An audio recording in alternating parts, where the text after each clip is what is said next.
ឡើងតំណងមែនតែនថ្ងៃនឹងជុំបងប្អូនខ្មែរធ្វើនំបញ្ចុកស្លការីញ៉ាំគ្រាន់តែដាក់កម្រងភ្លាមនឹងព្រលឹមឡើងនឹងខ្ញុំចេញមកផ្សារមកហៅបន្លែប្លុកអីឲ្យហើយអញ្ចឹងណាទិញបានបន្លែខ្លះលបោយអីអញ្ចឹងទៅដោយសារបងស្រីខ្ញុំគាត់ទិញខ្លះហើយហី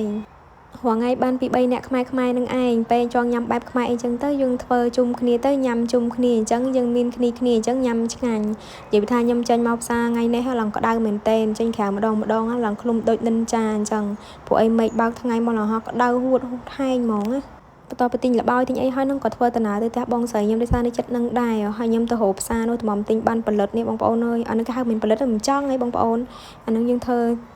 លក់ឆ្ងាញ់ហ៎ព្រោះអីដោយសារអត់មានចងចៃទេអត់មានកម្រងអីពីយូរអីចឹងយើងកម្រងភ្លាមធ្វើញ៉ាំភ្លាមមកដល់ផ្ទះគាត់នេះគាត់ចាប់ផ្ដើមធ្វើសម្លការ៉េបងប្អូននិយាយថាគ្រឿងគ្រប់មុខដែរថ្ងៃហ្នឹងបានគ្រឿងនេះបន្តិចនោះបន្តិចទៅបានឡើងឈ្ងុយមែនតែនខ្ញុំនឹកឃើញមានបងប្អូនខ្មែរយើងគាត់ខមមិនក្នុងវីដេអូ TikTok របស់ខ្ញុំគាត់ថាឲ្យខ្ញុំនឹងសាកធ្វើនំបញ្ចុកស្លខ្មែរឲ្យគ្រួសារចិននឹងសាកម្ដងទៅតាមពិតទៅខ្ញុំក៏ចង់ធ្វើដែរបងប្អូនអើយប៉ុន្តែដោយសារគ្រួសារចិនតែខ្ញុំនេះគឺអត់ចេះញ៉ាំទេ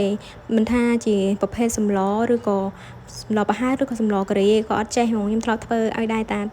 គាត់របៀបថាសម្លការីមានរសជាតិផ្អែមអញ្ចឹងហើយជនជាតិចិនអត់សូវចូលចិត្តហូបទេរបៀបផ្អែមរបៀបអីអញ្ចឹង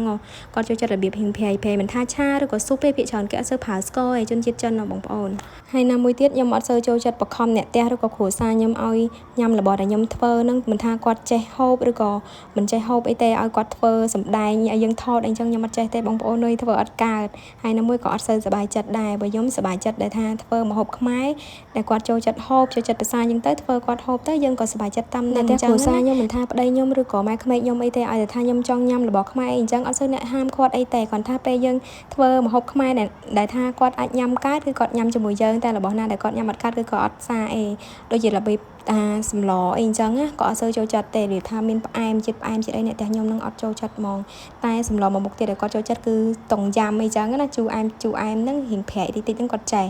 ដូចថ្ងៃហ្នឹងអញ្ចឹងខ្ញុំចង់ញ៉ាំនំបញ្ចុកសម្លការីនឹងមកផ្ទះបងស្រីមកធ្វើញ៉ាំជុំគ្នាជាមួយបងអូនស្រីម្នាក់ទៀតខ្មែរយើងបាន3នាក់ដែរធ្វើតែមកទៅហើយនឹងផ្សំគ្រឿងអីឲ្យអស់ហ្នឹងព្រោះអីយើងអត់ងាយស្រួលដូចនៅខ្មែរទេបងប្អូនយើងចង់ញ៉ាំយើងទៅទិញមួយផ្លេតបានហើយតែពេលនេះតើយើងធ្វើខ្លួនឯងយើងនៅក្រៅប្រទេសអីអញ្ចឹងនិយាយទៅពេលយើងចង់ញ៉ាំអីម្ដងយើងធំហត់បន្តិចប៉ុន្តែបានធ្វើហើយអញ្ចឹងបានញ៉ាំឆ្ងាញ់តែបើថាយើងរៀងខ្ជិលអីងាយបានញ៉ាំទេបងប្អូនអើយដូចសម្លការីនេះអីធ្វើរៀងយូរដែរណាជួយគ្នាម្ដាយម្ជើងម្នាក់ទៅមួយចិត្តបន្លែមួយផ្សំគ្រឿងមួយ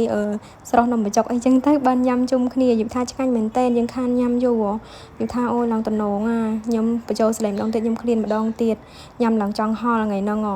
កាលមុននឹងធ្លាប់ធ្វើញ៉ាំដែរតែតាំងពីអូនដូចជាបានតែ5 6ខែដល់ពេលអញ្ចឹងដល់យូរដែរខំមកធ្វើនំបញ្ចុកស្លខ្មែរស្លអីអញ្ចឹងដល់ពេលថ្ងៃហ្នឹងនឹកឃើញសម្លការីទៅក៏ធ្វើ